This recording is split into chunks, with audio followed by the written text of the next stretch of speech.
sizlərlə tədris edəcəyimiz mövzu zülalların biosintezidir. Zülalların biosintezi, yəni zülalların orqanizmdə sintez olunması deməkdir. Deməli, biosintez həmin anlayışa gəlib çıxardır.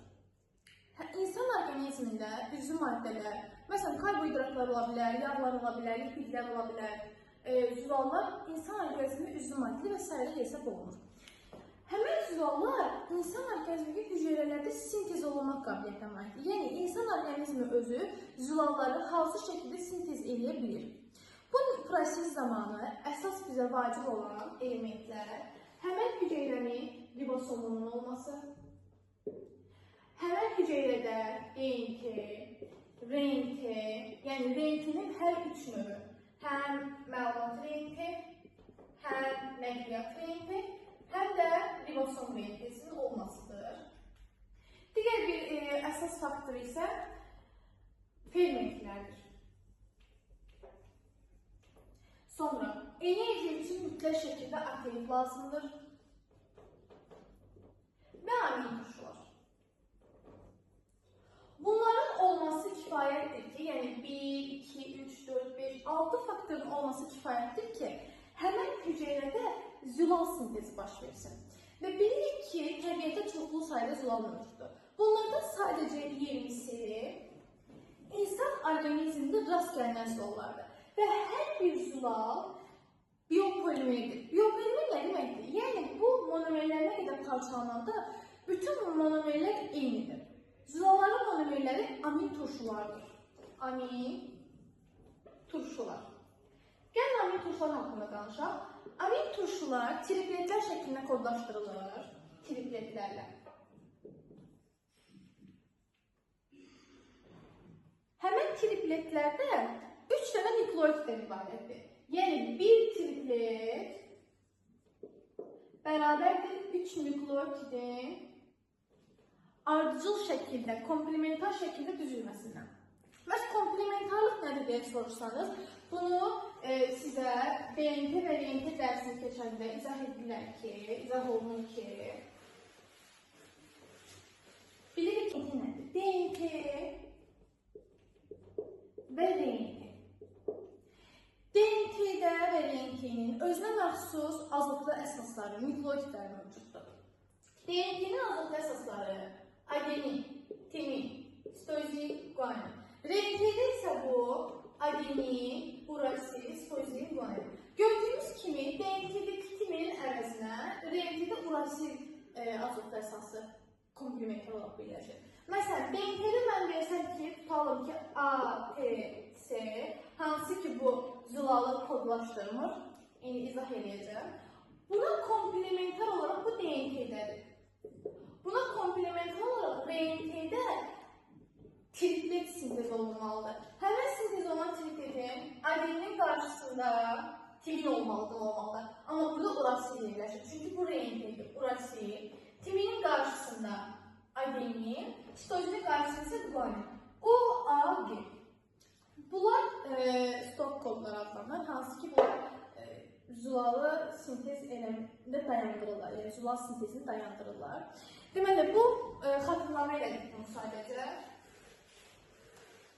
Keçirik nəyə? Keçirik görək, ümumiyyətlə kod tripletlərinin sayı nə qədərdir? 4 növ azot əsası, 300 birləşirlər, nə əmələ gətirirlər? 64 dənə triplet. Məsələn, DNT üçün yazaq və ya da RNT üçün də eyni anlayışdır. 4'ün üzəri 3, 64 dənə. Çünki 4 dənə azotlu əsas, 300 birləşir, bir dənə amin turşu əmələ gətirir. Buna da amin turşu yazaq, yəni eyni anlayışdır. Həmin bu amin turşulardan cəmi 3 dənəsi, hər nuklein turşusunun 3 dənəsi zülal sintezində iştirak eləmir. Yəni zülalı dayandırır. Sintezin zəncirin sonunda yerləşdirək, sintezi dayandırır. DNT-də bu. ATS, AST, ATT. Yuxarı yarasını görünmədim. DNT-də bu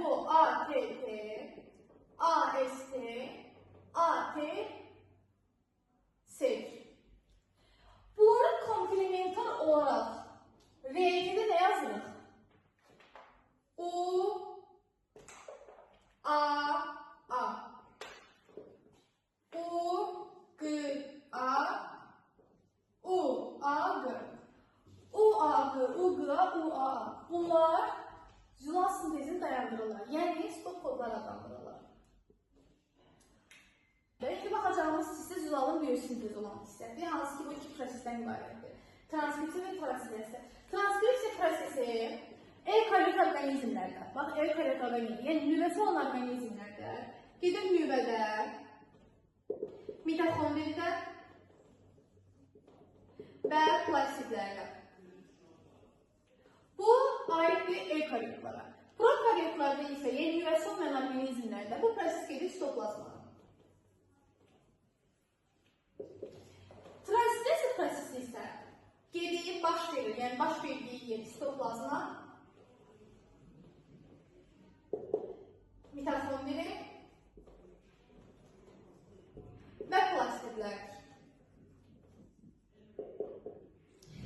3 yerdə bu baş verir, 4 yerdə deyirsən ki, eukaryotlarda nüvə, mitokondri, plastid, prokaryotlarda sitoplazma, buna deyirsən ki, sitoplazmada mitokondri və plastidlərdir. Transkripsiya sözündən götürülür. Nə deməkdir? Köçürmək deməkdir. Köçürmək.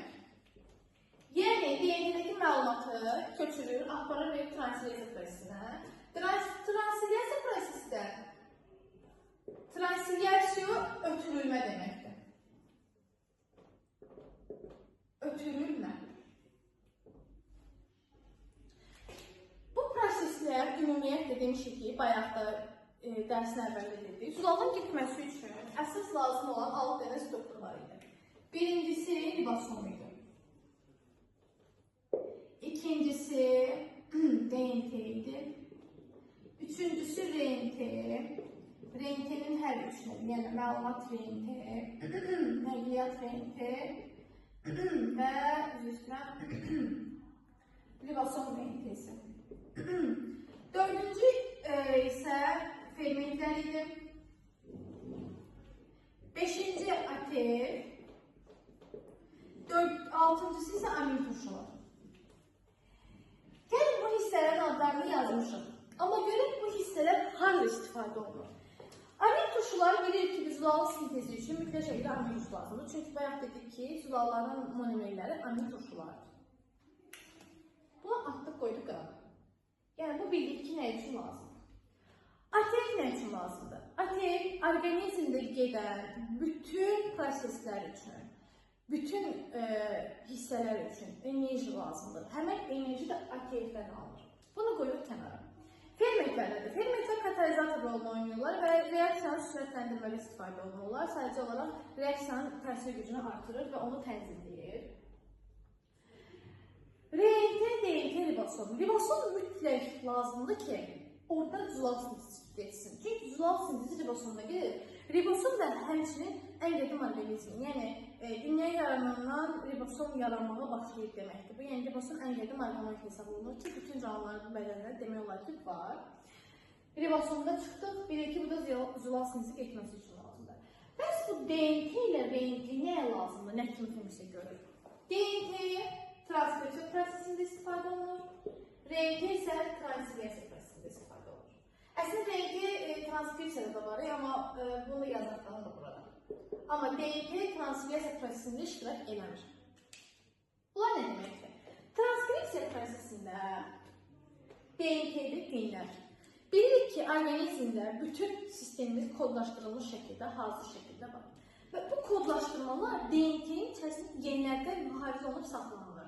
Yəni, bu DNK analizi falan deyirlər. Həmən o genləri analiz edilir ki, görür sənin kimsən, kimlərdənsən, nə bilim, hansı genetikaya mənsubsan və s. Bunu DNK-də analiz edirlər. Həmən DNK analizi budur.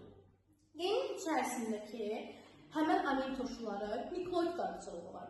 O nukleoid ardıcılığını məlumat RNT üzünü köçürür. Bax, proses köçürmə adlanır.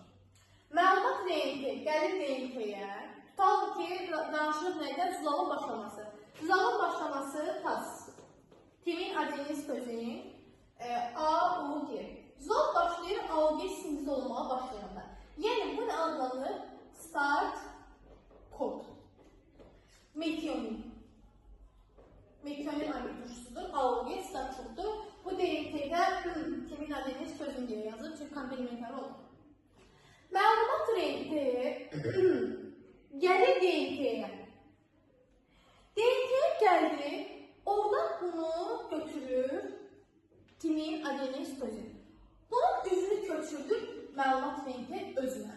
DNT rentiyə köçüləndə komplementarlığı yaranır. Köçürdü. Timinin qarşısına adeni götürdü. Adenin qarşısına urasini götürdü. Sitozin qarşısına guanini götürdü. Bu artıq o deməkdir ki, algenin yaranması. Zülal sintezi başlayır. Bütün zülalların sintezində start kodlar, yəni algedən istifadə olur. Alge götürdü mü, əmələ gəldi mi? Bu zaman bu alge məlumat rentesi vasitəsilə daşınır. Məlumat rentesi vasitəsilə ribosoma daşınır. Ribosomdaki ribosom rentesi vasitəsilə isə yeni bir zülal, yəni polipeptit yeni bir zəncir yaranır. Həmin zəncirdəki amino turşulardan ibarətdir və adlanır nə? Zülal. Yəni bildik ki, DNT harda istifadə olunur, məlumat renti harda istifadə olunur, nəqliyyat renti və ümumiyyətlə ribosom rentisi harda istifadə olunur. İndi gəlin nəyə qeyd edək? Gəlin qeyd edək görə transkripsiya prosesində ayrılan suyun nə qədərdir, miqdarına qədərdir və transkripsiya prosesində istifadə olunan nukleotidlər və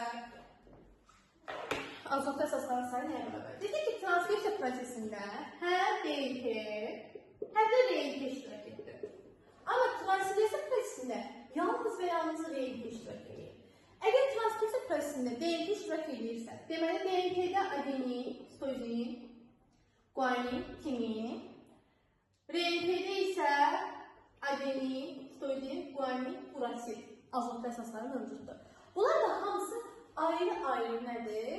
Nukleotidlərdir. Nəyə görə elə hesab olunur? Çünki DNT-nin karbohidratı dezoksiribozadır, RNT-nin karbohidratı ribozadır. Və heç vaxt dezoksiribozanın və ribozanın arasında bir dənə oksigen atomu fərqi var. Onlar bir yerdə eyni sayıla bilməzlər, yəni eyni struktur sayıla bilməzlər. Ona görə deyək 1, 2, 3, 4, 5, 6, 7, 8. 8 azotlu əsas, 8 nukleotid yazaq buna. 8 növ nukleotid və nə qədər azotlu əsas? Bax, adenin burada var, burada da var. Deməli, bir dənə azotlu əsas adenin. Sitozin burada var, burada da var. Deməli, ikinci sitozindir. Guanin burada var, burada da var. Deməli, üçüncü guanindir. Timin burada var, burada yoxdur. Dördüncü timindir. Bir də burada urasil var. RNT-də var, DNT-də yoxdur. 5 dənə. Deməli, 5 növdə nə oldu? Azotlu əsas. Və gələk suyun sintezinə. Transkripsiya prosesində sintez olunan suyun mol miqdarı 3n-1 düsturluğu hesablanır. Burada n nəyi ifadə edir? N transkripsiyanı translasiya ötürdüyü amin turşuların sayıdır. Məsələn, 10 dənə amin turşu əgər transkripsiya prosesindən köçürülürsə, 10 amin turşu yəni n-ə bərabərdir. Qoyuram yerinə cavab 29 mol. Deməli, nə əmələ gəlir? Su əmələ gəlir. Keçirəm nəyə? Translasiya. Translasiya istifadə olunan bir yerə RNT-dir. RNT nuklein turşusudur. RNT-də də var nə? Adenin, sitozin, guanin, urasil. Cəmi 4 növ nukleotiddir. 4 növ nukleotid. Və 4 növdə azotlu əsasdır.